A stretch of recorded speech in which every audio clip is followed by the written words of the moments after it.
Welcome to Dusk and Empires. Tonight, we visit a dusty Ohio bicycle shop where two quiet, stubborn brothers ignored every expert who told them the sky wasn't theirs to claim.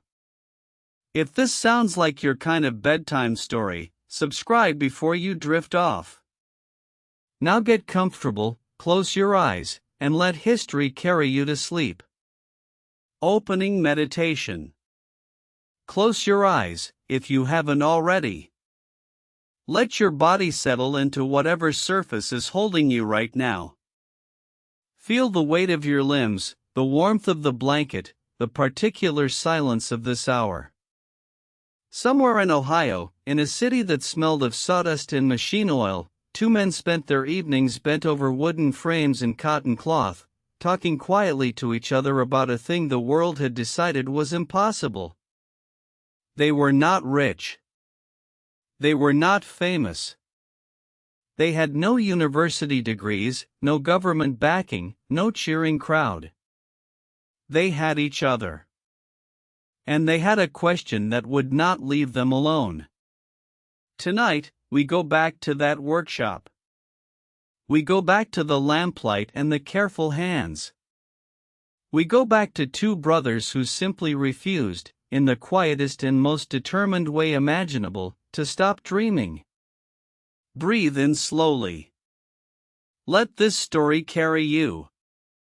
Part 1: The House on Hawthorne Street. There is a house in Dayton, Ohio, that still stands. It is not a grand house. It is not the sort of place that announces itself to the street with columns or wrought iron gates or any of the architectural declarations that wealth sometimes makes. It is a modest two-story home, painted white, with a porch that faces the world quietly. The kind of house where a family ate dinner together in the evenings, where the floorboards creaked in familiar patterns, where the sound of rain on the roof was the same sound every night, year after year. The house sits at 7 Hawthorne Street. And if you had walked past it on an ordinary afternoon in the 1880s, you would have noticed nothing remarkable at all. Children played in the yard. Laundry dried on the line. The smell of whatever was cooking for supper drifted through the open windows in summer. But inside that house, something was already growing. Something quiet and persistent and, in its own way, extraordinary. The Wright family had moved to Dayton in 1884. Milton Wright, the father, was a bishop in the Church of the United Brethren in Christ, a serious and thoughtful man who traveled constantly for his work, crisscrossing the Midwest by train and stagecoach, visiting congregations, attending conferences, writing long letters home to the children he could not always be with. He was not a warm man in the conventional sense. He was not the kind of father who roughhoused with his sons in the yard or told easy jokes at the dinner table. But he was something perhaps more valuable for the particular children he had. He was intellectually serious. He believed that curiosity was not a distraction from faith but an expression of it. He brought books home from his travels. He brought ideas. Susan Wright, the mother, was something different again. She was a woman of quiet genius, a fact that her own era was not particularly interested in recognizing. She had studied mathematics. She could repair household machinery in ways that most women of her generation would never have been expected to attempt. She built small toys for her children, mechanical toys, things with moving parts, things that demonstrated how forces operated in the physical world. She died when Wilbur was 22 and Orville 18, and both brothers would carry the grief of her absence for the rest of their lives.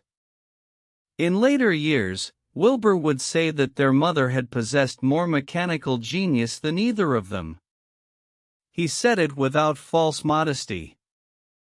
He believed it. There were 5 Wright children who survived to adulthood. Reuchlin was the eldest, born in 1861. Then Lauren, in 1862. Then Wilbur, in 1867. Then Orville, in 1871. And then Catherine, the youngest, born in 1874, the only daughter, and the one who would hold the family together through its most difficult years. Wilbur and Orville were the two who would change the world. But it would be wrong to tell their story as though they had always been heading toward that particular destination, as though fate had marked them with some special light from the beginning. The truth is far more ordinary, and far more interesting because of it. Wilbur was the serious one. The philosophical one. He had a way of sitting very still when he was thinking through a problem, a stillness that some people mistook for detachment. He had a slight build, a high forehead, and eyes that seemed always to be calculating something just beyond the immediate surface of things. He had been an exceptional student, good enough that serious consideration was given to sending him to Yale. But then came the accident. In the winter of 1885, when Wilbur was 18 years old, he was playing a pickup game of shinny, a rough predecessor to ice hockey, on a frozen pond near their home. Another player's stick struck him in the face. The blow knocked out several teeth and damaged his jaw. By the standards of the time, it was the kind of injury you recovered from and moved on. And physically, over time, Wilbur did recover. But something else happened in the months that followed. He withdrew. He stayed home. He read. He helped nurse his mother, whose health had begun its long and steady decline. He did not go to Yale. He did not enroll anywhere. He simply remained in the house on Hawthorne Street, quiet and interior and not quite available to the world in the way he had been before. Years later, Wilbur would describe that period in his own careful way. He said he had been, in those years, without any particular ambitions. That is not the same as saying he was empty. He was filling. He was reading everything he could find: history, natural science, economics, biography.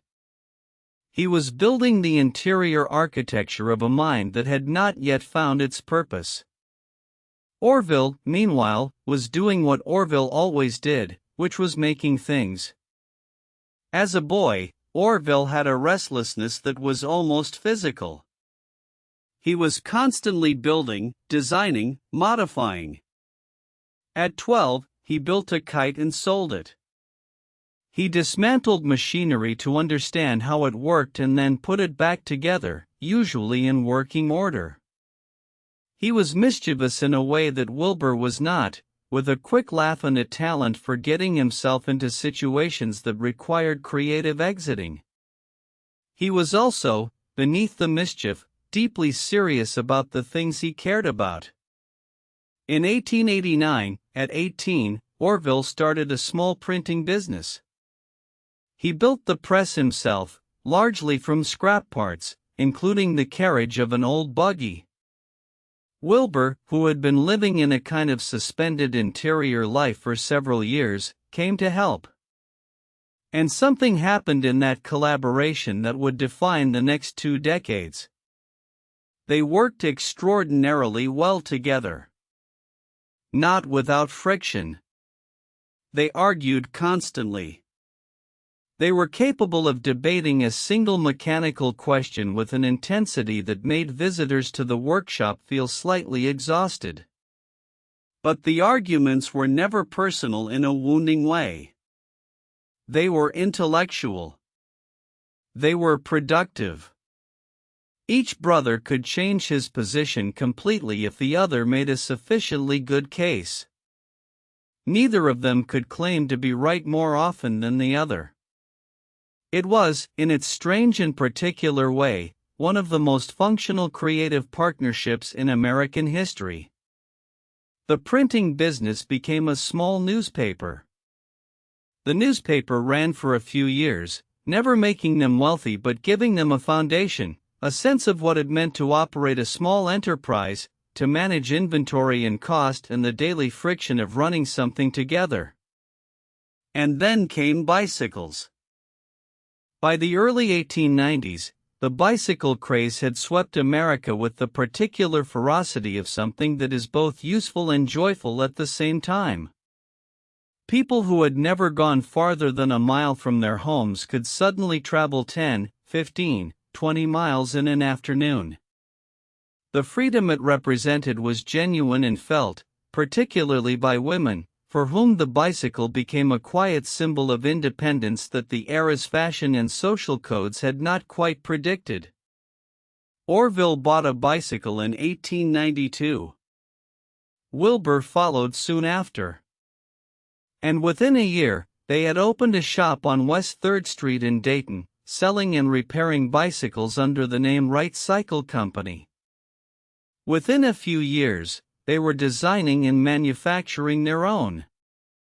Their model, called the Van Cleve, after a Dayton ancestor, was well regarded for its quality. Their model, the St. Clair, was a simpler version for buyers with less to spend. The bicycle business gave them something that would prove, in retrospect, more valuable than money.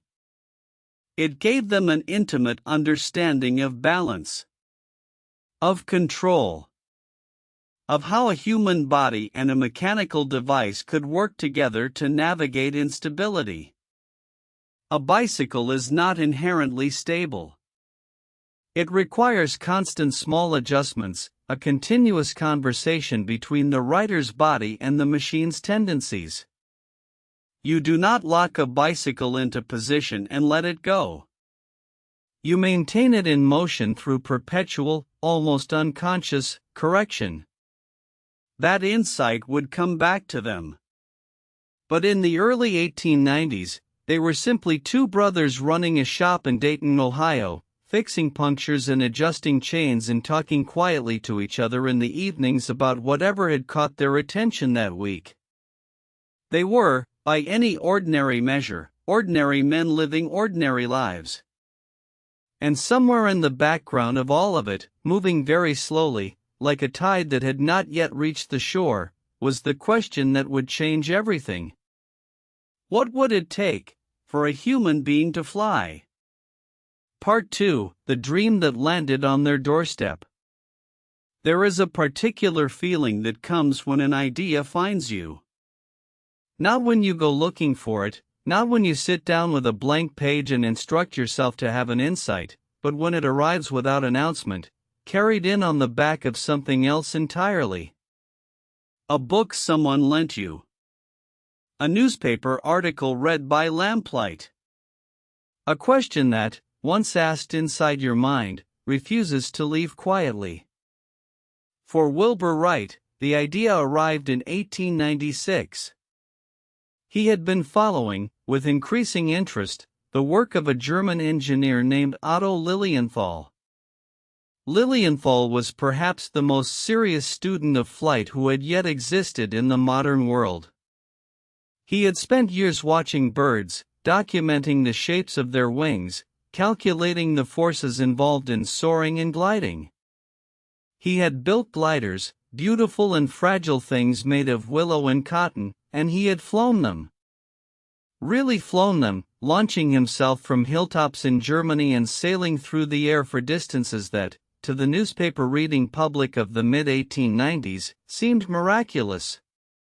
Lilienthal was not a dreamer in the vague, impractical sense. He was a meticulous scientist who had worked from first principles, who had calculated lift and drag with real mathematical precision, who understood that the problem of flight was not mystical but mechanical. He had published a book, Bird Flight as the Basis of Aviation, that was translated and read around the world. He had a following. He was, by 1896, perhaps the most credible person on earth who genuinely believed that a human being in a machine could fly. In August of 1896, Otto Lilienthal climbed a hill, strapped himself into a glider, and launched himself into the air. A gust of wind caught the craft unexpectedly. The glider stalled. Lilienthal fell from an altitude of about 50 feet. He broke his spine. The following day, he died. His last recorded words were, reportedly, "Sacrifices must be made." It is a strange thing, to learn of a man's death and to have it be the beginning of your own great work. But that is something of what happened for Wilbur. The news of Lilienthal's death reached him through the newspapers, and instead of drawing back from the idea of flight, he found himself drawn forward. The question that Lilienthal had been asking was still open. The problem he had been working on was still unsolved. Wilbur began to read. He wrote to the Smithsonian Institution in Washington in May of 1899, a letter that is one of the quieter landmarks in the history of American science. The letter is brief, almost self-deprecating in its careful way. He explains that he has been interested in the problem of mechanical flight for some years. He says he is an enthusiast, not a crank. He says he has faith that flight is possible and practical. And he asks for a list of books and papers on the subject. The Smithsonian sent him what he asked for. Octave Chanut's Progress in Flying Machines, Samuel Langley's papers, Lilienthal's own research. And through all of it, Wilbur read with the thoroughness and patience of a man who was not in any particular hurry, who was turning something over in his mind slowly and carefully, looking at it from every angle before he commits to a direction. Orville was drawn in almost immediately. This was how it had always worked between them. One would pick up something and the other would come alongside, not because he was asked but because the interest was infectious between them, because they shared not just a household but a way of thinking that made collaboration feel natural. They began reading together, talking, arguing. What struck both of them, as they went through the existing literature, was not how little had been accomplished. It was how much had been accomplished, and yet how one particular problem remained almost entirely unsolved. The problem of control. Other experimenters had focused on lift, on engine power, on the shape of wings. These were real and important problems. But the Wright brothers noticed something that others seemed to have passed over. A flying machine that cannot be controlled is not a flying machine. It is a projectile. Lilienthal had controlled his gliders by shifting his body weight, swinging his legs to change the craft's center of gravity. It worked, up to a point. But it was slow and imprecise, and in a sudden gust of wind it was not nearly enough. What was needed, they began to understand, was a system that could control the machine itself. Not the pilot's body shifting inside it, but the machine responding, its surfaces moving, its geometry changing in response to the forces acting on it. The insight that came to Wilbur is one of the most famous in aviation history, and it came in a moment of idle handling. He was in the bicycle shop one afternoon, talking to a customer, and he was turning an empty inner tube box in his hands, one of those long rectangular cardboard boxes. He noticed that if he twisted it slightly, holding one end in each hand, the box would warp, the two ends twisting in opposite directions. And as he held that warped box and looked at it, something connected in his mind. If you could warp the wings of a flying machine in the same way, twisting one side up and the other side down, you could change the lift on each side independently. One wing would rise. The other would fall. The machine could bank, could turn, could correct itself against a gust without the pilot throwing their weight around inside it. They built a kite first. A biplane kite, about 5 feet wide, with lines attached in a way that allowed them to warp the wings by pulling on control lines from the ground. They tested it in a field near Dayton in the summer of 1899. It worked. The kite responded to the warping exactly as they had predicted. When they twisted one side up and the other down, the kite banked in the direction of the lower wing. It was a small thing. A kite in a field in Ohio. But in that small thing was the solution to the problem that had killed Otto Lilienthal. They had found the beginning of the thread. Now they needed to follow it. They needed to build a glider. And they needed a place to fly it. A place with steady winds, open ground, soft sand for landing, and enough isolation that they could work without an audience. Orville, who had a practical turn of mind in such matters, wrote to the United States Weather Bureau and asked for data on wind patterns across the country. The Weather Bureau sent him tables. He studied them. One location kept appearing in the numbers with the right combination of steady wind and open space. A place on the outer banks of North Carolina, a long strip of barrier island between the Atlantic Ocean and the shallow sound behind it. A place of sand and sky and sea grass and very little else. The place was called Kitty Hawk. Neither of them had ever been there. They only knew what the numbers said. And in the autumn of 1900, Wilbur set off for the North Carolina coast, carrying a bundle of wood and cloth that would become their first glider, heading toward a stretch of sand that most Americans had never heard of. Orville would join him a few weeks later. They were going to go and learn to fly. Part 3, Kitty Hawk, the Wind in the Sand. There are places in the world that seem designed by some long, indifferent patience, places where the elements have been working at something for so long that they have stripped everything down to essentials. Kitty Hawk, North Carolina, in the year 1900, was such a place. It sat on a thin strip of barrier island, a sliver of sand and scrub between the Atlantic Ocean and Albemarle Sound, accessible only by boat from the mainland town of Manteo. There were perhaps a dozen families living there, people who made their living from fishing and salvage, people accustomed to the particular solitude of a place where the wind never entirely stopped and the horizon was always visible in every direction. When Wilbur arrived in September of 1900, after a journey that had involved several train connections and a boat ride across the sound in rough weather, he was met by a landscape that was, by most measures, the opposite of comfortable. The mosquitoes were ferocious in those weeks of late summer. The wind was constant, sometimes gentle, sometimes insistent, sometimes genuinely alarming. The sand got into everything: food, clothing, machinery, eyes. The sun in those September days was still hot enough to tire a man quickly.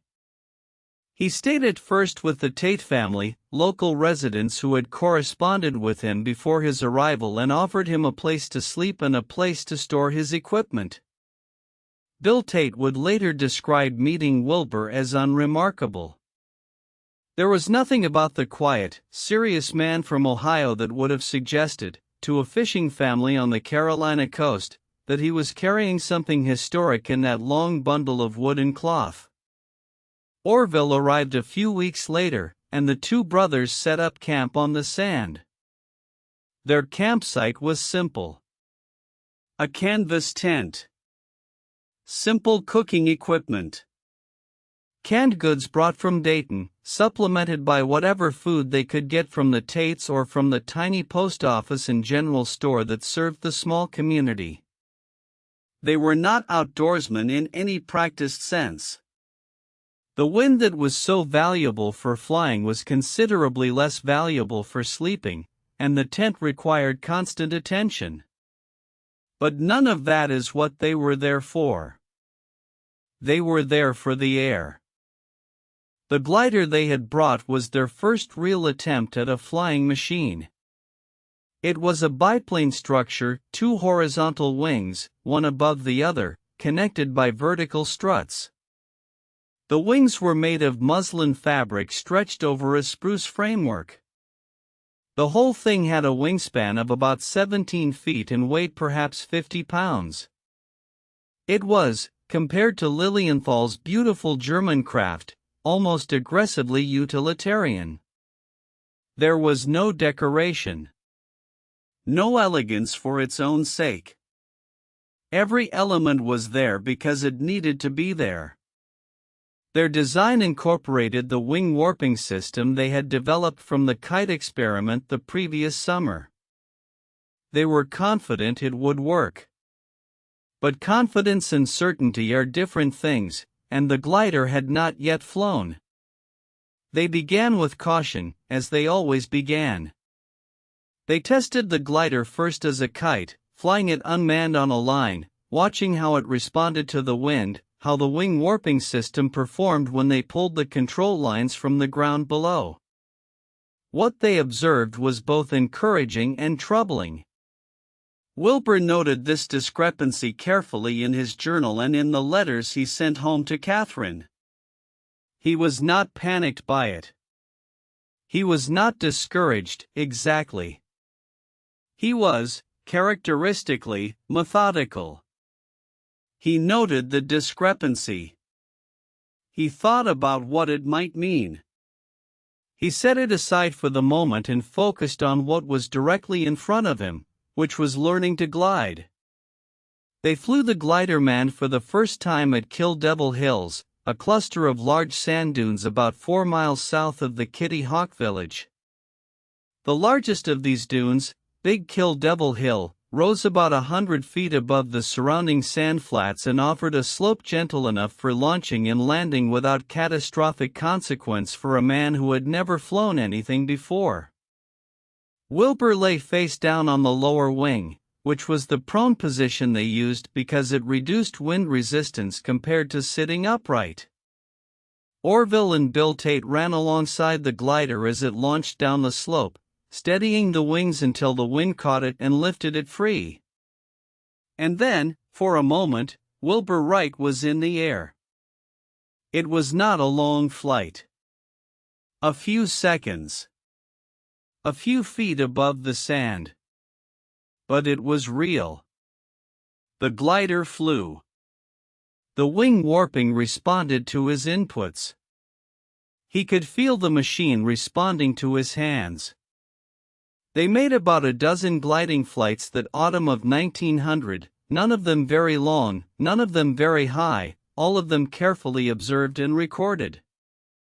And then, with the weather turning colder and their season coming to an end, they packed up the glider, left it with the Tates, who would later use the fabric to make dresses for their daughters, and returned to Dayton. They came back the following summer. And the summer after that. The 1901 glider was larger and more ambitious than the first. The wings were longer, the camber, the curve of the wing's cross-section, was steeper, based on Lilienthal's data which said a steeper curve would produce more lift. They arrived at Kitty Hawk in July to find the mosquitoes, in Orville's later account, so thick that they made the night literally unbearable, clouds of them heavy enough to darken a candle flame. They had built a larger camp structure this time, a wooden hangar for the glider and a separate sleeping and workshop area. It was still primitive. The wind still got in. The sand still got into everything. But it was an improvement. The 1901 glider was, in many respects, a disappointment. It produced even less lift than the calculations predicted. The steeply curved wings, far from improving performance, seemed to make it worse. The control responses were erratic. On one particularly alarming flight, Wilbur found himself in a situation where the machine was pitching unpredictably and he could not correct it. He landed safely, but the experience had been genuinely frightening. He later described a sensation of helplessness in the air that he had not felt before. On the train back to Dayton at the end of that season, Wilbur made a statement to Orville that would later become famous, not because it was hopeful but because of how honest it was. He said that he believed no man would fly for 1,000 years. He was exhausted. He was discouraged. The data he had trusted had failed him. The machine that should have flown better had flown worse. He was looking at a problem that seemed to be retreating as he approached it, opening into deeper complexity the closer he got. But he kept going. They both did. Because whatever Wilbur felt on that train ride back to Dayton, whatever moment of despair had produced that estimate of 1,000 years, it passed. Or rather, it converted itself, as despair sometimes does in particular kinds of minds, into a harder and more focused version of the original determination. If the data was wrong, they would get better data. They would measure it themselves. Part 4: The Wind Tunnel and the Numbers. In the back room of the bicycle shop on West 3rd Street in Dayton, Ohio, in the autumn of 1901, two men built one of the most important scientific instruments of the 20th century. It did not look like much. It was a wooden box, about 6 feet long, with a glass window on top so you could see inside. A fan at one end pushed air through the box at a controlled speed. Inside, mounted on a small balance mechanism they had designed and built themselves, were tiny model wing shapes cut from sheet metal, thin little wafers of steel no bigger than a playing card, bent and shaped to replicate the profiles of wings they wanted to test. It was a wind tunnel. One of the first functional aerodynamic wind tunnels ever built for the systematic study of lift. The brothers understood, after the 1901 season, that the fundamental problem was this: the existing lift data, Lilienthal's tables, the best numbers available to anyone in the world, were not accurate. The wings they had built according to those numbers had not performed as predicted. Either their wings were wrong, or the numbers were wrong. And since they had built the wings carefully and had double-checked their calculations repeatedly, the numbers seemed the more likely culprit. This was a significant thing to conclude. Otto Lilienthal had been one of the most careful researchers in the field. His tables had been accepted as reliable by virtually everyone working on the flight problem. To say they were inaccurate was not a casual claim. It required evidence. The wind tunnel they built in September and October of 1901 allowed them to do something no one had done before at this scale of systematic rigor. They could place a model wing shape in a controlled airflow, measure the lift and drag it produced with their custom-designed balance mechanism, and record the results with precision. Then they could change one variable, the curve of the wing, its thickness, the angle at which it met the airflow, and measure again. And again. And again. Over the course of about 6 weeks in the autumn and early winter of 1901, Wilbur and Orville Wright tested approximately 200 different wing shapes in their wind tunnel. 200. Let that number settle for a moment. Two men in the back of a bicycle shop in Ohio, with a 6-foot wooden box and a fan and a pair of delicate balances they had built themselves, systematically working through 200 variations, noting the results of each in careful handwritten tables, comparing, analyzing, looking for the patterns that the numbers were trying to tell them. They also found something else, something that would shape every wing they built from that point forward. The relationship between the curve of a wing and its performance was more complex than anyone had appreciated. A shallower curve, less dramatic camber, a more nearly flat wing often produced better results than the steep curves that earlier researchers had favored. The optimal shape depended on the specific conditions, the speed of the air, the angle of attack, the aspect ratio of the wing. There was no single best wing. But there were better wings and worse wings, and now they had a systematic way to determine which was which. The work they did in that back room in the autumn of 1901 was, in retrospect, foundational. Their wind tunnel data was more accurate and more comprehensive than anything that had existed before. When they eventually published some of their findings, years later, aeronautical engineers would confirm the accuracy of the Wright's numbers with much more sophisticated equipment. They had gotten it right, working with a wooden box and a fan in a bicycle shop. But in the moment, this knowledge was not published. It was not shared.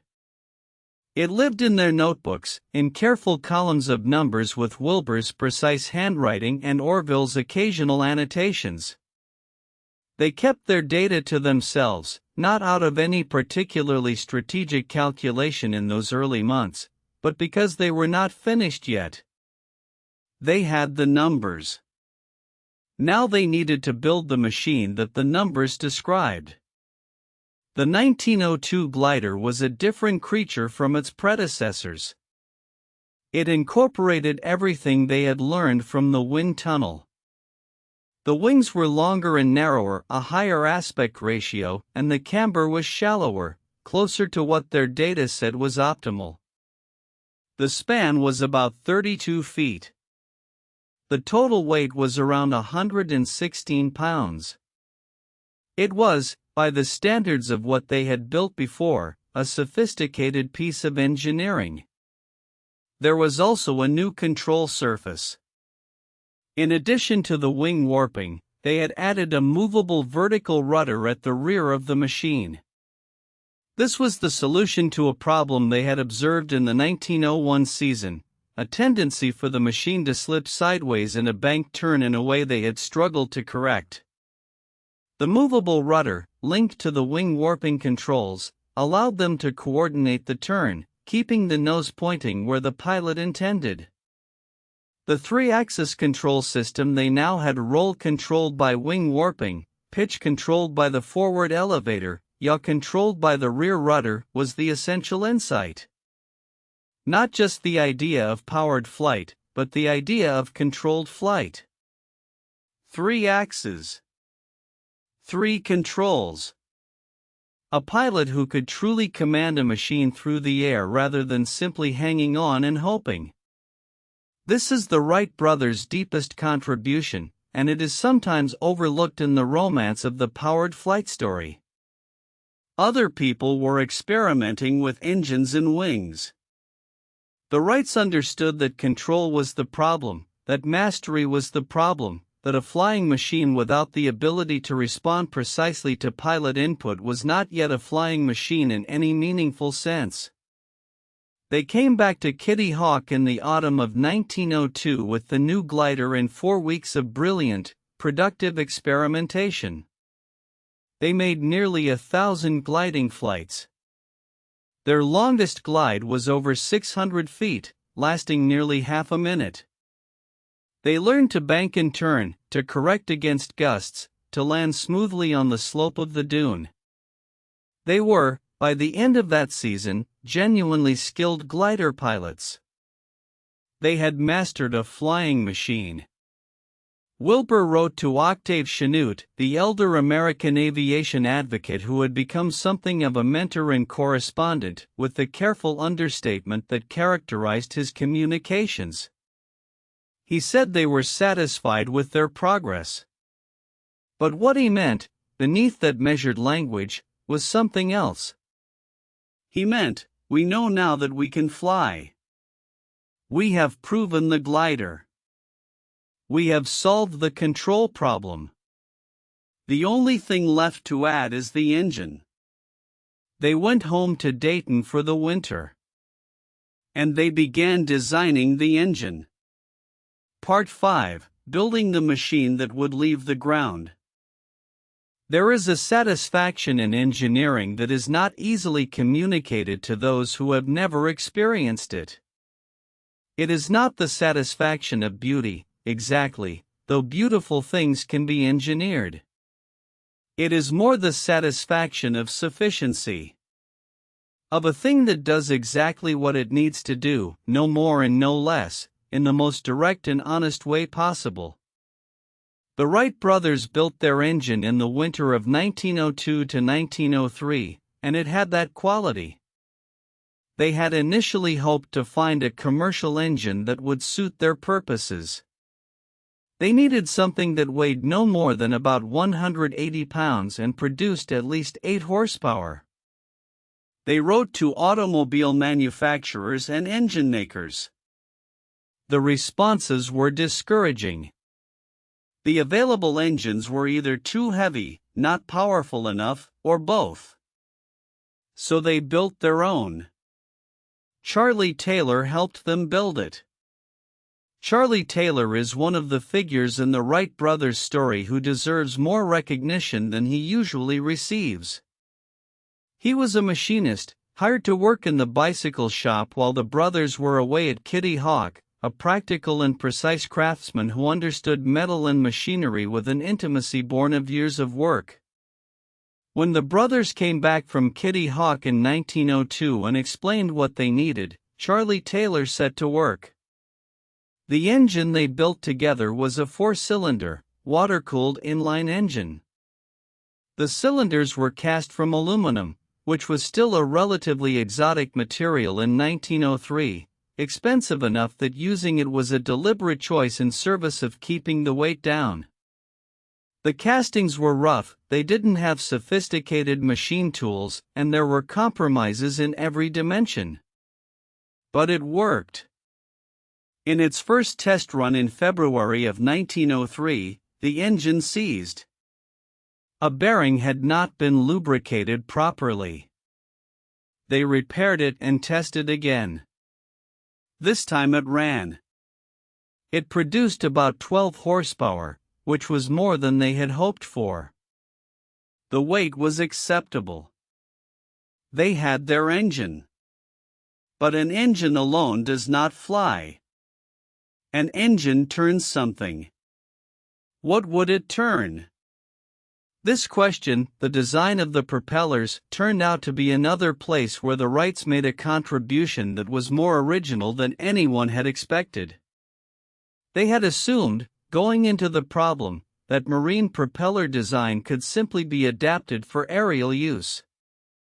There was, after all, an existing body of knowledge about how to design propellers for ships. Surely some of that would transfer. What they discovered was that it would not transfer simply. Marine propeller theory of 1903 was largely empirical, it had been built from observation rather than from a coherent theoretical foundation.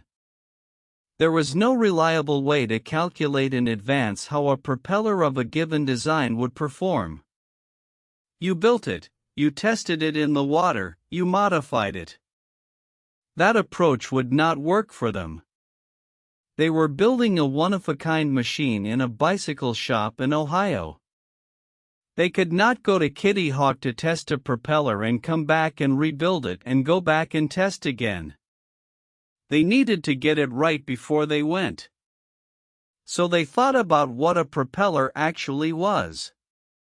Orville, in particular, arrived at an insight that cut through the confusion.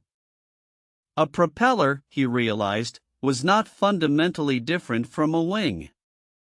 It was a wing rotating through the air.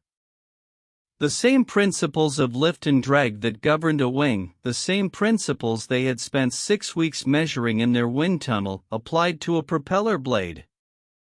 If you could design a wing shape that produced a certain lift at a certain angle to the airflow, you could design a propeller blade that produced a certain thrust at a certain rotational speed. They applied their wind tunnel data to the propeller design problem. They worked through the geometry and the aerodynamics. They spent weeks on the calculations. And they emerged with a propeller design that was, they calculated, about 66% efficient, meaning 2/3 of the engine power went into thrust, and only a third was lost to inefficiencies. Modern analysis of the Wright propeller design has confirmed that this efficiency figure was essentially correct. They had designed, from first principles and wind tunnel data, without any existing propeller theory to guide them, one of the most efficient propellers built up to that point in the history of aviation. They built two propellers for the Flyer, rotating in opposite directions. This was another deliberate choice. A single propeller would have created a torque reaction, a tendency for the aircraft to roll in the opposite direction of the propeller's rotation. Two propellers turning in opposite directions would cancel each other's torque. They called the machine the Flyer. Not with any great ceremony. Just the Flyer. It was a biplane, two wings, one above the other. The pilot lay prone on the lower wing, as they had done in the gliders. The elevator was at the front, the rudder at the rear. The engine sat beside the pilot and drove the two propellers through a chain-and-sprocket transmission, the kind of thing they understood intimately from their years of bicycle work. The wingspan was 40 feet and 4 inches. The total weight, with the engine, was about 605 pounds. It was made of spruce and ash and muslin, materials that were available, affordable, and that the brothers had learned to work with through years of glider building. They packed it into crates in late September of 1903 and shipped it south to North Carolina, following it by train a few weeks later. By the time they arrived at Kitty Hawk, autumn was already beginning to bite. The warm months were behind them. The Atlantic winds were picking up. They had, they judged, a window of a few weeks before the weather made flying impossible. They set up their camp at Kill Devil Hills, 4 miles south of the village of Kitty Hawk, and began assembling the Flyer. The work was careful and deliberate. There was no rushing. Every joint, every wire, every fitting was checked and checked again. They had come too far to make an avoidable mistake now. Orville wrote to Catherine back in Dayton with the comfortable matter-of-factness that characterized the brothers' correspondence even at significant moments. He told her the weather was cold and the food was reasonable and that they expected to have the machine ready to fly in a few weeks. He did not say, "We are about to change history." He did not say, "What happens here will be talked about for centuries." He said the weather was cold and the food was reasonable. They were simply two brothers on a beach, waiting for the right wind. Part 6, December 1903, the morning everything changed. There is a quality to early winter mornings on the outer banks of North Carolina that is hard to describe without having been there. The light comes up slowly over the Atlantic, pale and thin, the kind of light that does not warm you even when it is fully risen. The wind off the ocean is not violent in December, usually, but it is constant and pervasive, working its way through every layer of clothing, finding the gaps at the collar and the wrists. The sound of it in the seagrass is a particular sound, soft and persistent and unlike any sound from inland. On the morning of December 14, 1903, the wind was gentle enough and steady enough that the brothers decided to make their first powered attempt. They had agreed, in their careful way, that they would toss a coin to determine who flew first. Wilbur won the toss. He lay down on the lower wing. The engine was started unnoisy, clattering affair, the exhaust cracking in the cold air. The propellers spun up to speed. The chain-drive transmission rattled. The whole machine vibrated with the engine's energy. Wilbur released the restraining wire and the Flyer began moving down the rail. It lifted off. And then, almost immediately, it did not go right. Wilbur had overcorrected on the elevator control. The nose pitched up too steeply, the machine stalled at an altitude of about 15 feet, and it came down hard on the left side, breaking a skid and damaging the elevator supports. He was not hurt. The damage was reparable. But this first attempt had not been a flight. It had been an inadvertent demonstration of what happened when an inexperienced pilot in an unfamiliar machine overcorrected in the first second. They spent 3 days repairing the damage. December 15th was spent on repairs. December 16th, the wind was not right. December 17th dawned cold and windy, with gusts the brothers measured at between 20 and 27 miles per hour. This was more wind than they would have preferred. But the weather forecast suggested this might be their last opportunity for some time, and they decided to attempt it.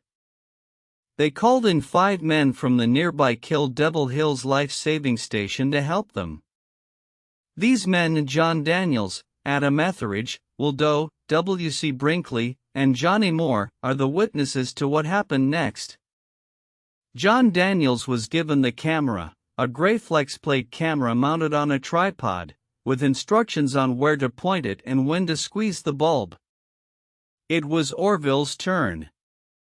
He had watched Wilbur's attempt carefully. He understood what had happened. He lay down on the lower wing, his hips in the cradle that controlled the wing warping, his hands on the elevator control. The engine started. The propellers spun. The cold December air filled with the rattle and crack of the machinery. At approximately 10:35 in the morning on December 17, 1903, Orville Wright released the restraining wire and the flyer began to move down the wooden rail into the headwind. Wilbur ran alongside, steadying the right wing to keep the machine level in the crosswind. And then the flyer lifted off the rail. At that moment, John Daniels squeezed the shutter bulb. The image he captured is one of the most recognized photographs in American history. Orville lies prone on the lower wing. Wilbur stands at the right wingtip, his body leaning forward, his arms still extended from where he had been steadying the wing. The flyer is about 2 feet off the ground, its nose slightly up, the front elevator rising ahead of it. The flight lasted 12 seconds. The flyer traveled about 120 feet through the air from the end of the rail to the point where it touched down on the sand. It was the first time in history that a powered, heavier-than-air machine had made a sustained, controlled flight carrying a human being. 12 seconds. 120 feet. In a headwind, on a cold December morning, on a beach that most Americans had never heard of. 5 witnesses and a camera. They made 3 more flights that day. The second was Wilbur's, the third Orville's, and the fourth and longest was Wilbur's, lasting 59 seconds and covering roughly 850 feet through the air, perhaps half a mile of actual ground distance, adjusted for the headwind. After the fourth flight, while they were discussing the results and Orville was making notes, a gust of wind caught the flyer where it sat on the sand and began to tumble it. John Daniels, trying to hold it down, was caught in the wires and tumbled with it, rolling through the wreckage without serious injury. But the flyer was badly damaged. They would not fly it again. They sent a telegram to their father in Dayton. It read, "Success 4 flights Thursday morning all against 21-mile winds started from level with engine power alone average speed through air 31 miles longest 57 seconds informed press home Christmas." Bishop Milton Wright received the telegram. He told Catherine. They were pleased. The wire service that received a copy of the telegraph at the Associated Press Bureau in Norfolk largely ignored it. One paper, the Dayton Journal, ran a brief and inaccurate item. Most newspapers did not cover the story at all. The world that had been waiting for powered flight, without quite knowing it was waiting, mostly went about its December business, unaware that the waiting was over. 5 years would pass before the news was properly understood. Part 7: The Years of Quiet Mastery. Here is the strange thing about December 17, 1903. It was the beginning of something. But it was not the end of the brothers' work. Not even close. The flyer of 1903 was a proof. A demonstration that the thing was possible. But it was not, by any practical standard, a flying machine that could do much of anything useful. It flew in a straight line, more or less. It could not turn properly. Its control responses were sensitive to the point of being dangerous. The 59-second flight that was their longest that day had been thrilling but also somewhat harrowing, the machine pitching up and down in a way that Wilbur described afterward as undulating, like riding a bucking horse. They went home to Dayton. And they began building the next machine. This is the period of their story that is perhaps least well known, the 3 years between the first flight at Kitty Hawk in December of 1903 and the public demonstrations they finally gave in 1908. These are the years when they were doing most of the real work, and doing it in near total obscurity. They built a new practice field. Not at Kitty Hawk, but much closer to home, at a place called Huffman Prairie, a farm about 8 miles east of Dayton that they rented from a local bank president, Torrance Huffman, for the nominal price of nothing, on the condition that they moved the cows and horses out of the way before flying. Huffman Prairie was not an ideal flying site. The ground was bumpy. The surrounding trees limited the approaches and departures. There was no steady ocean breeze to help with takeoff. They would eventually have to build a catapult launch system, a falling weight on a derrick that provided the acceleration the engine alone could not quite supply on the limited runway they had. But it was there. It was accessible. And it was private enough that they could work without crowds. They flew constantly through 1904 and 1905, building a succession of improved machines they called Flyer 2 and Flyer 3. Each one was better than the last. More stable. More responsive. Capable of longer and longer flights. The Wright Flyer 3, which they flew for the first time in 1905, was arguably the world's first practical airplane. It could fly for half an hour. It could turn in circles. It could bank and dive and climb. Wilbur flew it for 39 minutes on October 5, 1905, covering more than 24 miles in a series of circles over Huffman Prairie. He had been in the air for so long that he finally landed because he was running low on fuel. Local farmers sometimes stopped to watch from the fence line. Occasional visitors from Dayton drove out in their automobiles and watched for a while. The Ohio State Journal ran a brief item. Otherwise, the world was not paying attention. The brothers were, in this period, curiously reluctant to demonstrate their machine publicly. This reluctance has been much discussed and variously explained. Some historians have suggested it was simple caution. They were afraid someone would steal their ideas before they had secured their patents. Others have suggested a deeper ambivalence about the consequences of public exposure. The patent question was real. They had filed for a patent in March of 1903, before the first flight. The patent office rejected their application twice, on the grounds that they had not demonstrated a working machine. After the December 1903 flights, they refiled. The patent was finally granted in May of 1906. It covered the essential three-axis control system, the wing warping, the elevator, the coordinated rudder, in terms broad enough to apply to any fixed-wing aircraft. This patent would later become one of the most consequential and contested in the history of aviation.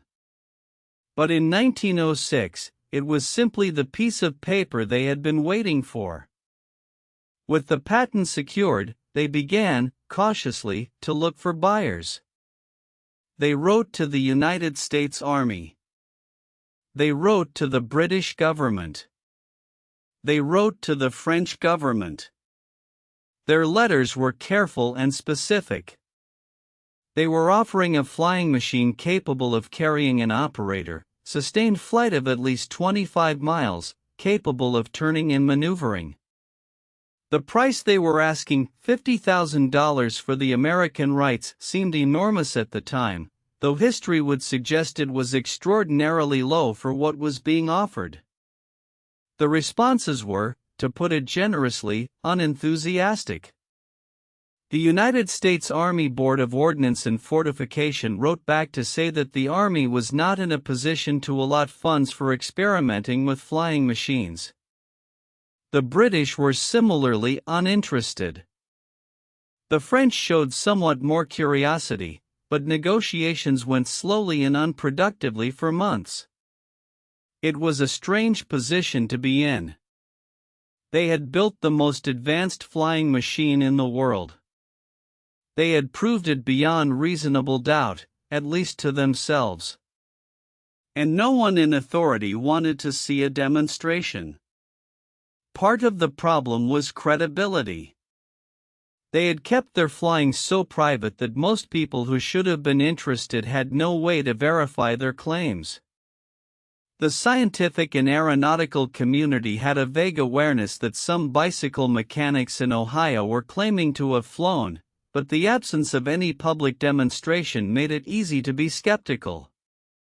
The Scientific American magazine ran a skeptical editorial in 1906 asking why, if the Wrights had really flown, they had not done so publicly.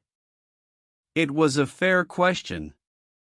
And it was one for which the Wrights did not have a fully satisfying answer. In 1907, things began to move.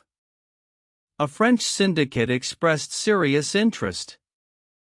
American negotiations with the Army, which had stalled, began to stir again. And the brothers made a decision that would finally bring their work before the world. They would demonstrate the airplane in public. In 1908. And they would do it in the most spectacular possible way. Part 8, The World Watches, 1908 and the Great Demonstrations. There are years in history that feel like hinges, years where you can sense, even in the living of them, that something is turning. 1908 was such a year for the Wright brothers. And it began with a decision to split their forces. The Army contract they had finally negotiated required a demonstration flight at Fort Myer, Virginia, just outside Washington. The French syndicate required a demonstration in France. Both were scheduled for the summer of 1908. One brother would have to go to Europe. One would stay in America. For men who had spent the better part of a decade working side by side, barely separated, this was genuinely unusual. Wilbur went to France. Orville went to Fort Myer. Wilbur arrived in France in the early summer of 1908, and he found a country that was deeply skeptical of the American claims. French aviation was active and proud. French experimenters Santos Dumont, Blériot, Farman had been making flights, short flights, rough and uncontrolled flights, but real flights, and they felt themselves to be at the leading edge of aviation. The American brothers, who had never demonstrated publicly, were widely regarded in French aeronautical circles as bluffers. Bluffers. People who claimed to have done things they had not done. The French press was dismissive. The French public was curious but doubtful. Wilbur assembled his machine at a racetrack near Le Mans in late July. He was quiet and methodical in his preparations, as he always was, and this quietness was itself noted by the French observers who gathered to watch. He did not perform for them. He did not speak to the press in any substantive way. He simply prepared the machine with the unhurried thoroughness of a man who had done this a great many times and knew what needed to be done. On August 8, 1908, Wilbur Wright took off from the racetrack at Les Hunaudières and flew for 1 minute and 45 seconds in a long, graceful figure eight. The French observers, those who had called him a bluffer, went largely silent. One of them, Leon Delagrange, said afterward, in what has become one of aviation history's most quoted assessments, "We are beaten. We don't exist." The flight was not long. 1 minute and 45 seconds. But the quality of it was the thing. Wilbur had turned. He had banked in a smooth, coordinated circle. He had flown not in a straight line and prayed, not in the lurching, unsteerable way that French flights of the era typically achieved, but with what observers could only describe as mastery. He was flying the machine. He was in control of it. No one in Europe had seen anything like it. The demonstrations that followed over the next weeks and months were increasingly extraordinary. Wilbur flew longer flights, higher flights, more complex flights. He carried passengers, including the first woman ever to fly in an airplane, the Countess de Lambert's associate Edith Berg, who famously tied her skirts tightly around her ankles before getting in, producing a fashion trend, the hobble skirt, that briefly swept Paris. The crowds at Wilbur's demonstrations swelled from hundreds to thousands. Newspapers across Europe covered every flight. The French, who had been skeptical, became wildly enthusiastic. Wilbur, quiet and reserved and not given to any sort of performance off the aircraft, became a celebrity of a particular and authentic kind, the kind that is thrust upon a person who has actually done something remarkable. He wrote to Orville and Catherine with his characteristic understatement. "The weather has been good," he wrote. "The flying has gone well." Meanwhile, at Fort Myer, Virginia, Orville was conducting the Army trials. The Army trials went well at first. Orville flew for 4 minutes, then 10, then more. He flew with an observer in the passenger seat, demonstrating that the machine could carry 2 people. The Army officials who watched were becoming convinced. This was a real machine. It could be useful. And then, on September 17, 1908, something went wrong. Orville was flying with Lieutenant Thomas Selfridge as his passenger. They were at about 150 feet altitude, making circuits of the field, when one of the propeller blades cracked and separated.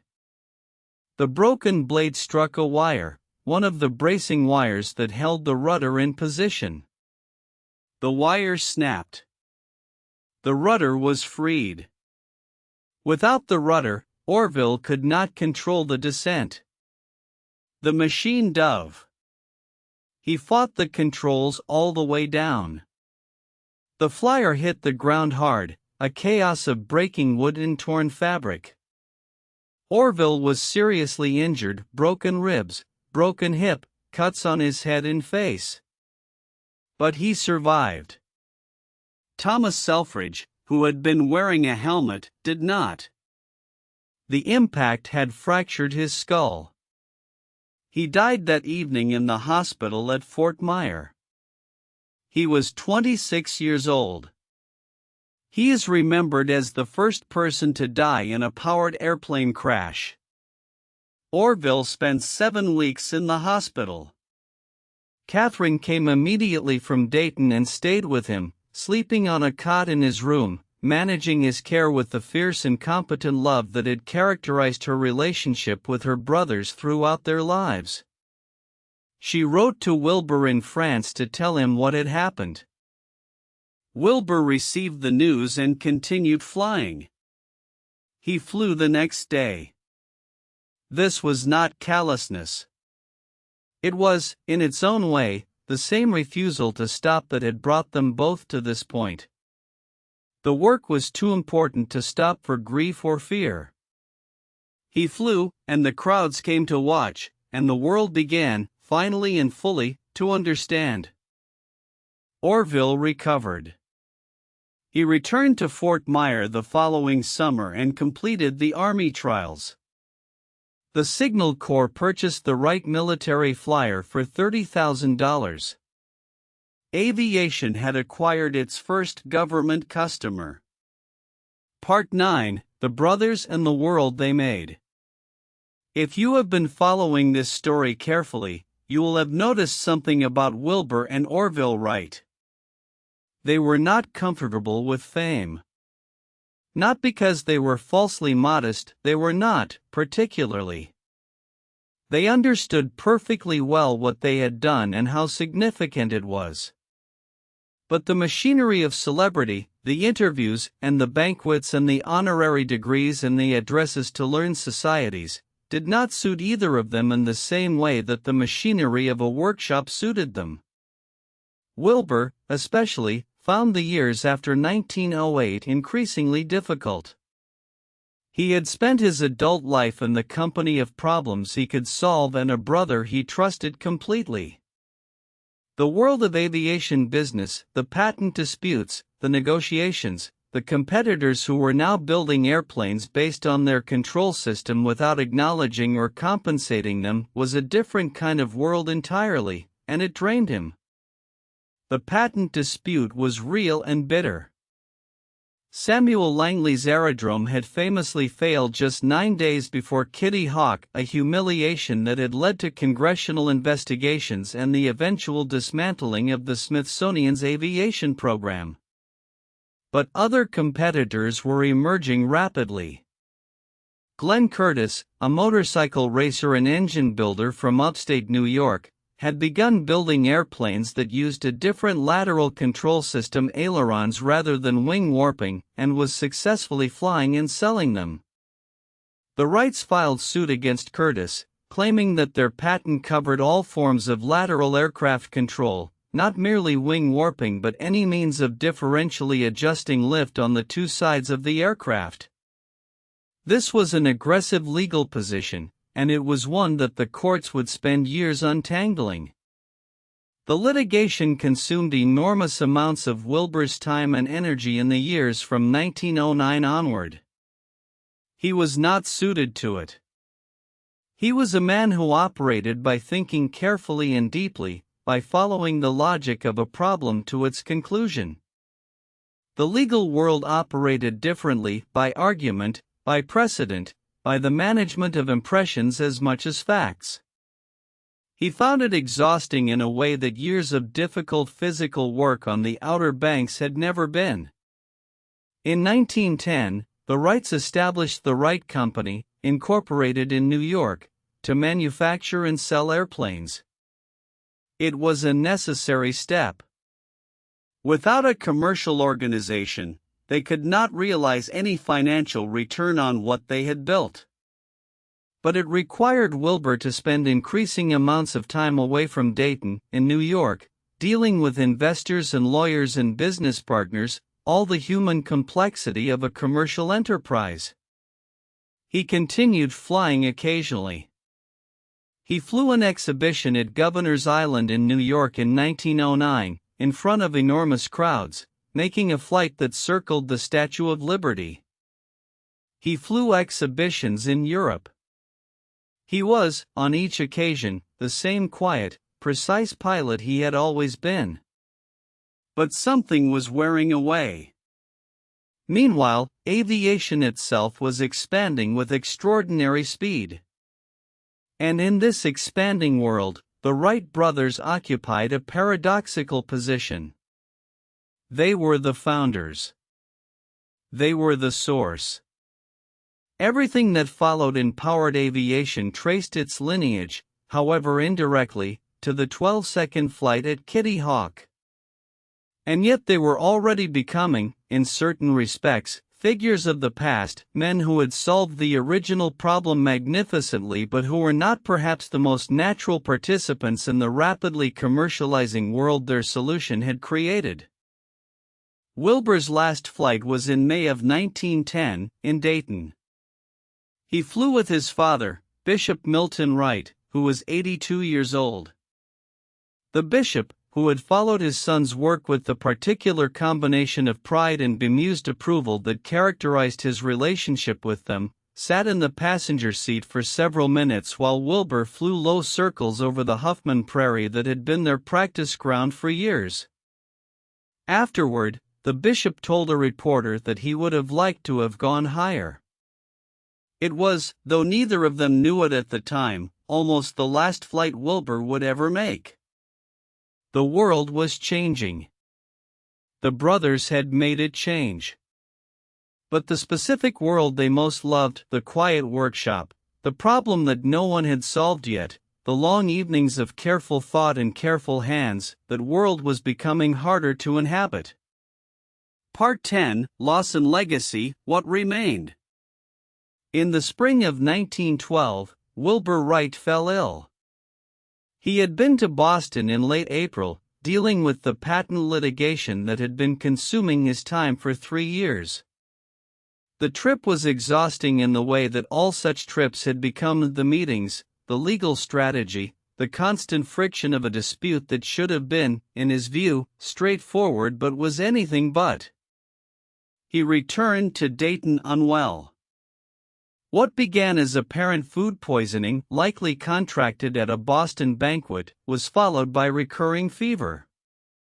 He took to his bed. The fever persisted. The diagnosis was typhoid fever. Typhoid was still a serious illness in 1912. Medical science had not yet developed the antibiotics that would make it routinely survivable. Treatment was largely supportive rest, fluids, careful nursing. The patient either recovered or did not. Orville and Catherine nursed Wilbur through the weeks of his illness with the same fierce attention that Catherine had brought to Orville's hospital room after the Fort Myer crash. They did not leave him. They managed his care with the thoroughness that characterized everything they did. But on May 30, 1912, Wilbur Wright died. He was 45 years old. Bishop Milton Wright, who had lived to see his sons change the world, wrote in his diary that night with characteristic simplicity, "A short life, full of consequences. An unfailing intellect, imperturbable temper, great self-reliance, and as great modesty." Orville, who had spent his entire adult life in daily contact with his brother, was devastated in a way that the people around him could see clearly but that he himself expressed only in the characteristic Wright manner, quietly, and mostly in private. In 1915, Orville sold the Wright Company. He had never been comfortable in the commercial world, and the patent disputes, which continued even after Wilbur's death, had worn away at him too. The sale gave him financial security and freedom from the daily business of running an airplane manufacturing company. One thing Orville did not accept politely was the Smithsonian Institution's long and complicated effort to claim credit for the first flight, or at least to muddy the historical record in ways that served the institution's own story. The dispute with the Smithsonian is one of the stranger chapters in the Wright brothers' history, and it deserves to be told carefully. Samuel Langley had been the secretary of the Smithsonian Institution during the years when he was building and testing his aerodrome. Langley had enjoyed significant government funding, $50,000 from the War Department, and the support of the scientific establishment. His aerodrome had failed, publicly and embarrassingly, twice in the weeks before Kitty Hawk, pitching directly into the Potomac River both times it was launched. His second failure came just 9 days before Orville's 12-second flight on December 17. Langley died in 1906, but his legacy was carefully managed by the Smithsonian, which had an institutional interest in honoring its own. In 1914, Glenn Curtis, who was by then deep in his patent battle with the Wrights, arranged with the Smithsonian to take the old aerodrome out of storage and modify it substantially, and then fly it, and then have the Smithsonian label it, in its museum exhibits, as the first airplane capable of powered flight. The modifications Curtis made to the aerodrome were significant. He essentially rebuilt it, incorporating design elements that were known not to have existed on the original craft. The machine that flew in 1914 was not the machine that had failed in 1903. But the Smithsonian allowed the distinction to be blurred. When Orville raised this objection, the Smithsonian was defensive. For years, the institution's displays described the Langley Aerodrome in terms that implied parity with, or priority over, the Kitty Hawk Flyer. This was not a minor historical quibble to Orville. It was an attempt to rewrite the record. He responded with the most effective protest available to him. He loaned the Kitty Hawk Flyer, the actual 1903 machine, which had been repaired after the December flights and stored, to the Science Museum in London. In 1928, the flyer crossed the Atlantic as cargo and was displayed in London, where it remained for 2 decades. The message was not subtle. If the Smithsonian would not honor the truth of what had been accomplished at Kitty Hawk, the truth would be honored somewhere else. The dispute was finally resolved in 1942, when Smithsonian Secretary Charles Abbott issued a statement acknowledging the modifications that had been made to the Langley Aerodrome in 1914 and the misleading nature of the institution's earlier characterizations. This statement satisfied Orville. Arrangements were made to bring the 1903 flyer home from London, though the war delayed the actual return until 1948. Orville did not live to see the flyer installed at the Smithsonian. He died on January 30, 1948, of a heart attack, at the age of 76. The flyer was returned later that year and installed in the National Air and Space Museum, where it hangs today. But between his brother's death in 1912 and his own in 1948, Orville Wright lived to see aviation transform the world in ways that were not always easy to witness. He had been 22 years old in the bicycle shop when he and Wilbur had first begun seriously thinking about flight. He had been 32 at Kitty Hawk. He was 44 when the First World War began and airplanes were used for the first time as instruments of warfare, initially for reconnaissance and then, with increasing speed, for combat. By the time the war ended in 1918, fighters and bombers had become established weapons of war. Tens of thousands of people had died in or because of airplanes. He was 68 when the Second World War began, and in that war the airplane would become the decisive weapon. The Battle of Britain. The bombing of Dresden. The firebombing of Tokyo. Hiroshima. Nagasaki. Orville was asked, in his last years, whether he regretted inventing the airplane. The question was asked gently but was inescapable, and he answered it with an honesty that was characteristic of him. He said he did not believe the airplane had made wars more likely. He believed wars had causes that were not mechanical. But he acknowledged, with the directness of a man who did not traffic in comfortable evasions, that he and his brother had given the world something that had caused suffering on a scale neither of them had imagined.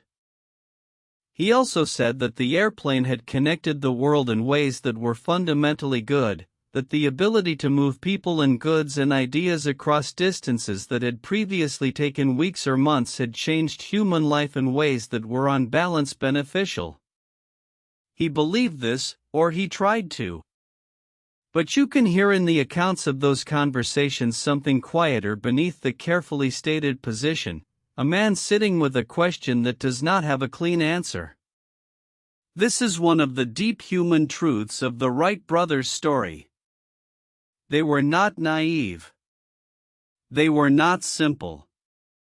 They were intelligent men who had spent years thinking rigorously about a problem and had solved it, and who then had to watch the solution live in the world with all the complexity and consequence that real solutions always carry. They had simply refused to stop dreaming. And the dream, once made real, belonged to everyone. Part 11: The Quiet People Who Made It Possible. In every great story, there are the people who appear at the center of every image, and there are the people who made the center possible. We have spoken of Wilbur and Orville, as we should.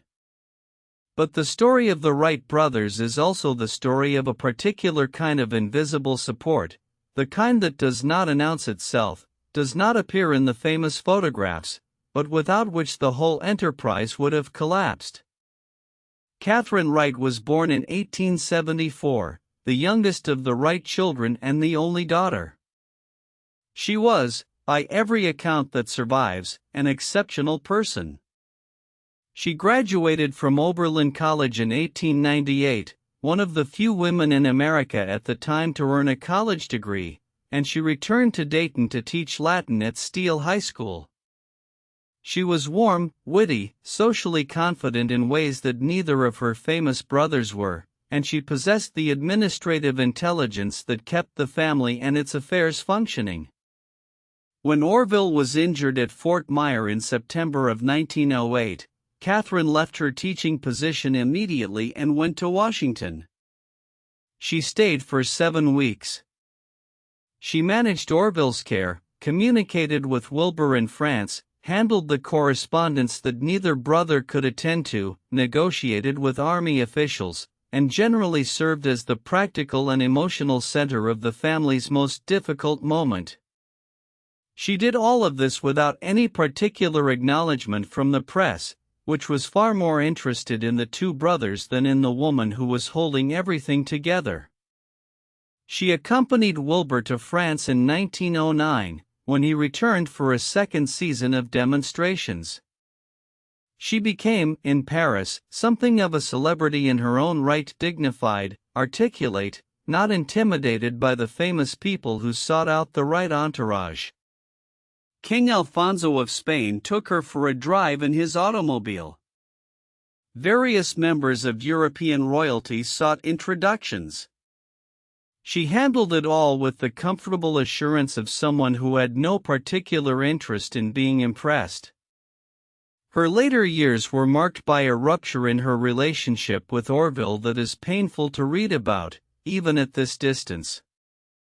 In 1926, Catherine married Henry Haskell, a newspaper editor from Kansas City whom she had known for many years. She was 52 years old.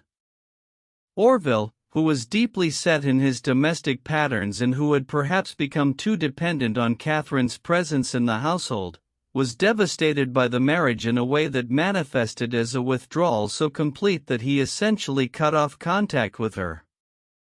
The estrangement lasted nearly 3 years.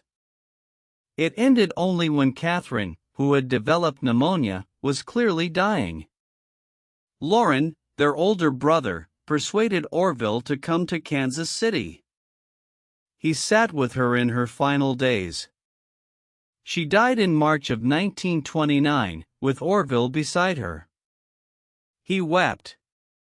He had not wept publicly for anyone, including Wilbur. The estrangement was, in retrospect, one of the genuine sorrows of his long life, and the reconciliation at the end was both too late and, perhaps, not too late. Charlie Taylor, the machinist who built the 1903 engine, lived until 1956. He spent his later years in poverty, largely forgotten by the aviation world whose founding he had helped to enable. The Wright Company had employed him after Kitty Hawk, but when Orville sold the company in 1915, Taylor found himself without secure employment.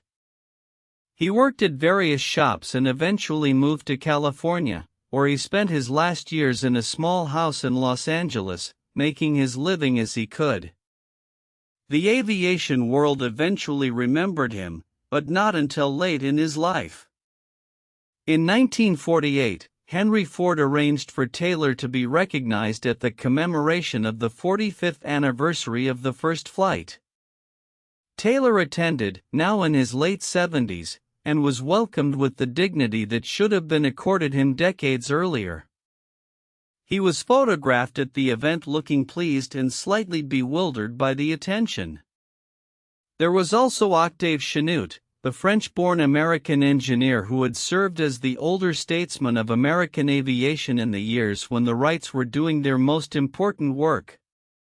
Chanute was 68 years old when he first visited Kitty Hawk in 1902, and he was a man of genuine generosity in the world of ideas.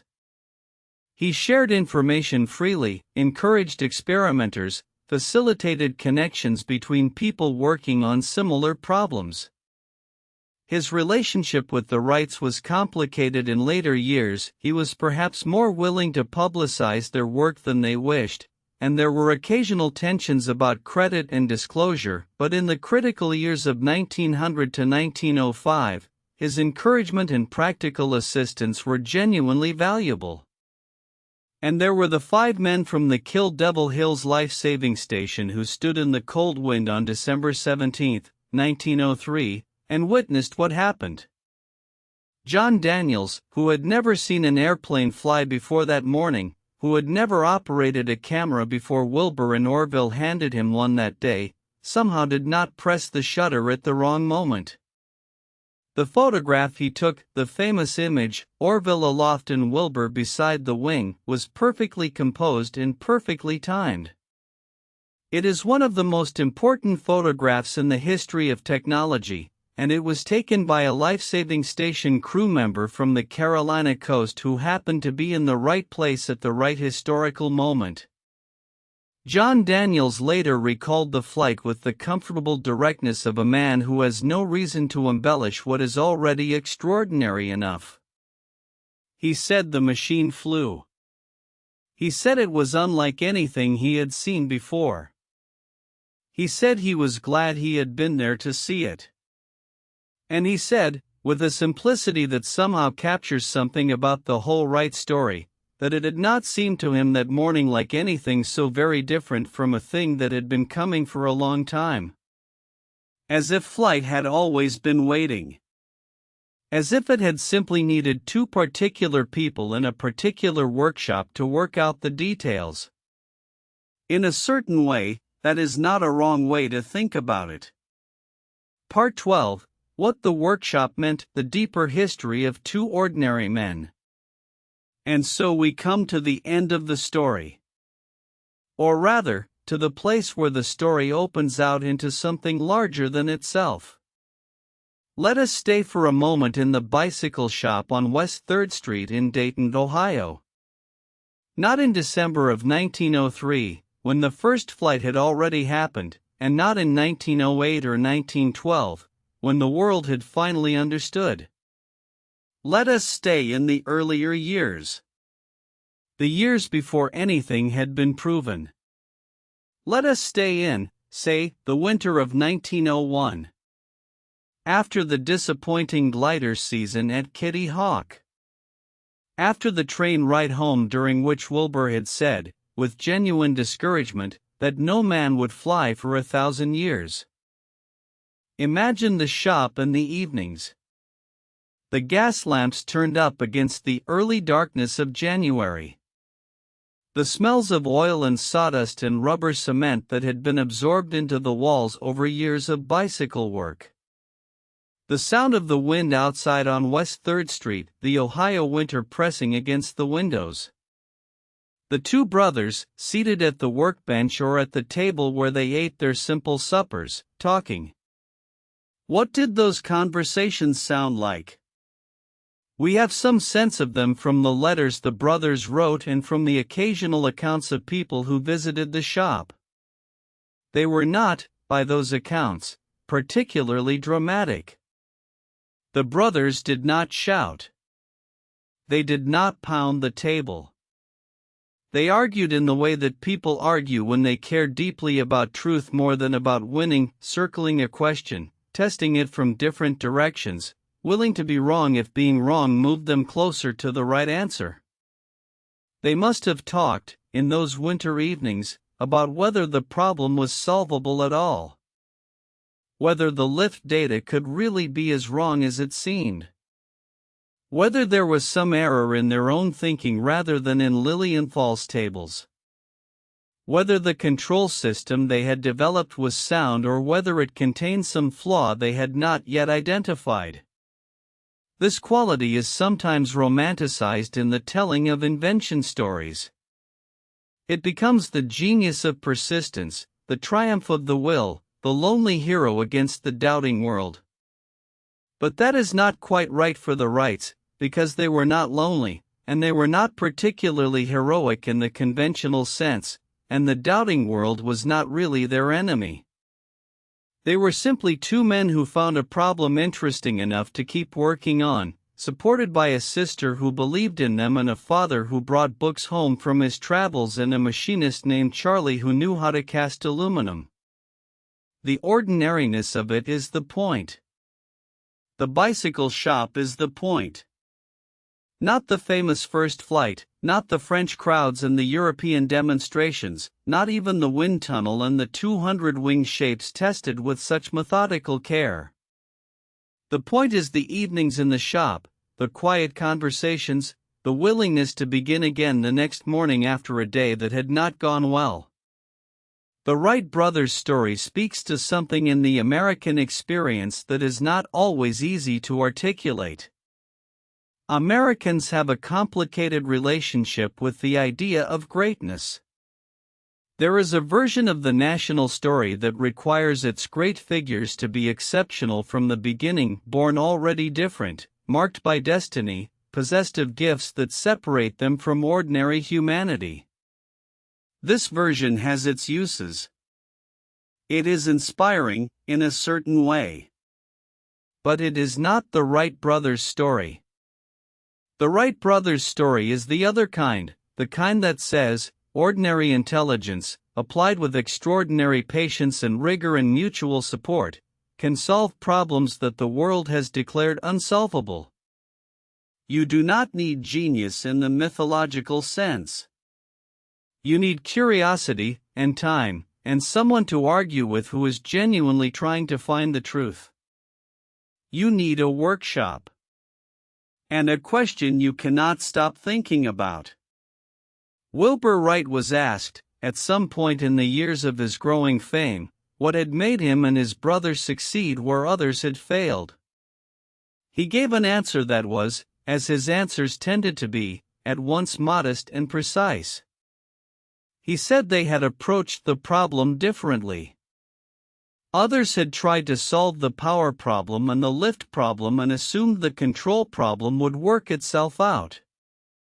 He and Orville had understood that control was the problem, and they had refused to move on to other questions until that one was answered. It is a simple answer. It does not sound like the explanation for a revolution. But revolutions, when you get close to them, often turn out to have been hiding inside simple answers to questions that everyone else was asking differently. They understood what the problem actually was. And then they worked on that problem, and not on any other, until they had solved it. This is the lesson of the bicycle shop. This is what the lamplight evenings were building toward, all those years before the sand of Kitty Hawk and the clattering engine and the 12 seconds in the December air. The question of what it would take for a human being to fly had been asked for centuries. Leonardo da Vinci had sketched his ornithopters in the margins of his notebooks in the 15th century. George Cayley in England had worked out the basic principles of fixed-wing flight in the early 19th century. Dozens of men in the decades before 1903 had built machines, flown briefly or not at all, died or survived and tried again. The question was not new. What was new was the systematic patience with which two brothers from Dayton, Ohio, approached it. The wind tunnel. The 200 wing shapes. The careful observation of birds not as inspiration but as data, watching how a buzzard adjusted its wingtips in a crosswind, noting the specific geometry of the adjustment, asking what mechanical equivalent would produce the same effect. They watched buzzards the way a scientist watches a phenomenon. They watched with the intent to understand, not merely to admire. And when they had understood, not perfectly, not completely, but well enough, they built what they had understood. With spruce and muslin and bicycle chain and an aluminum engine block that Charlie Taylor cast in the back of the shop. There is one more moment in their story that I want to linger over before we let the night carry us toward sleep. On June 7, 1909, Orville and Wilbur Wright were given a homecoming celebration in Dayton, Ohio. The city that had watched them leave for North Carolina every autumn, that had read about their flights in the newspapers without quite believing them, that had gone about its ordinary business while two of its residents were changing the history of human civilization, finally threw them a parade. It was a 2-day celebration. There were fireworks. There were speeches.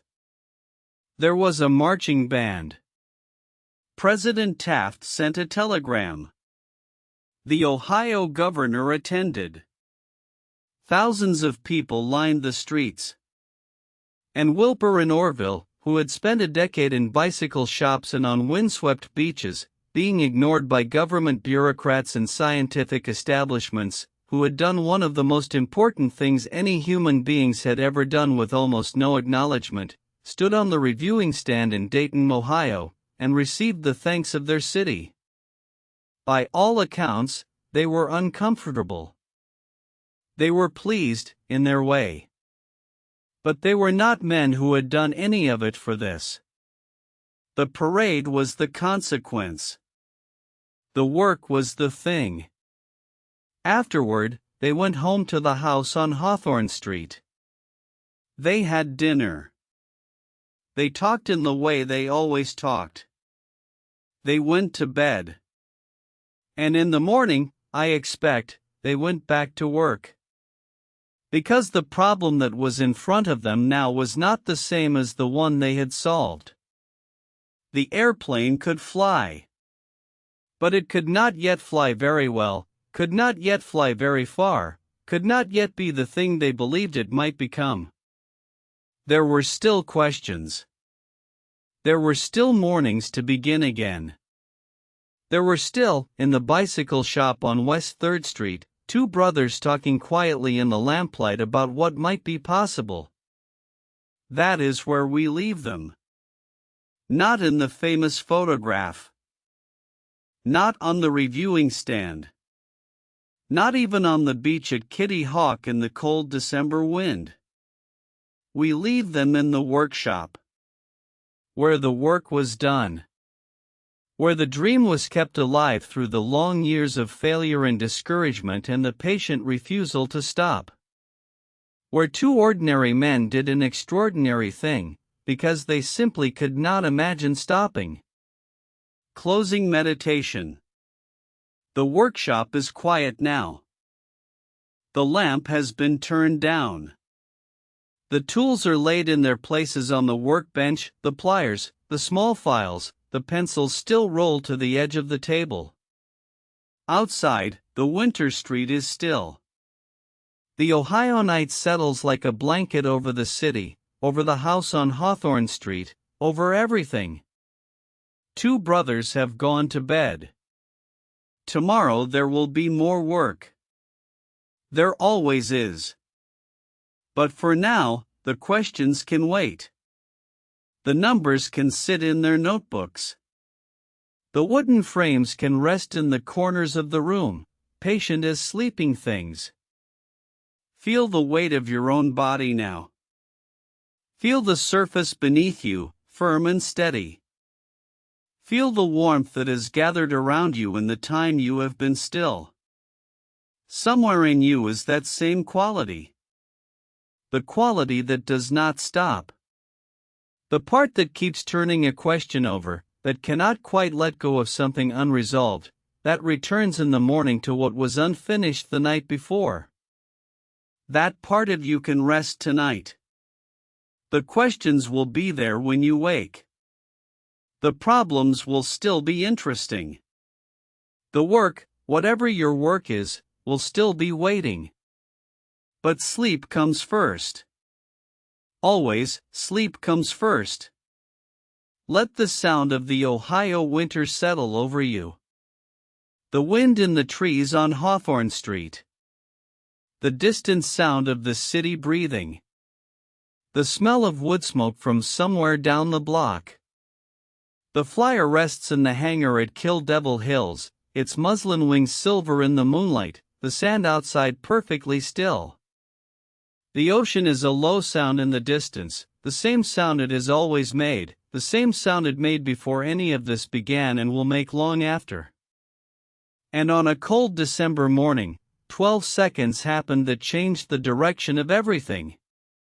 12 seconds. All that patience. All those years. All those evenings in the lamplight.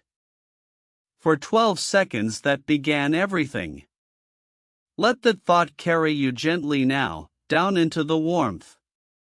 Into the dark. Into the place where the work stops and the dreaming begins. You have been still long enough for your body to grow heavy. Your breath is slower than it was when we began. The story has done its work.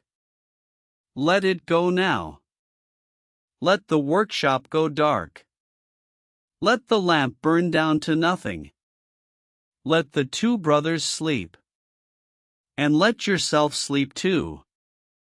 The morning will come, as it always does. The workshop will be there. The questions will be there. But not yet. Not yet. For now, there is only this. The quiet. The warmth. The dark. Sleep. If you're still awake, that's okay. Just close your eyes and let the story carry you. Subscribe to History for Sleep for a new story every week. Sweet dreams.